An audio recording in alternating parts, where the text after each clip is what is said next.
Mama mən uşaqlarla düşürəm kafeyə, açar da qoymuşam stolun üstünə.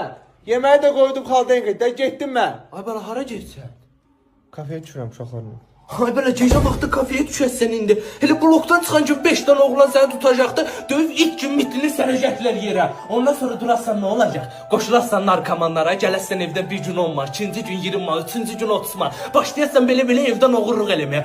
Oğurluq sonra keçəsən insan alverinə. İnsan alverinə keçəndən sonra səni yollayacaqlar Meksikaya.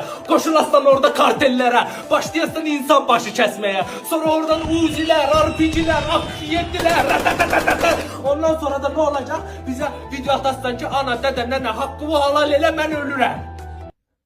Uy bola. Nana bir vaxt elə bunu bir A4 kağıza yaz.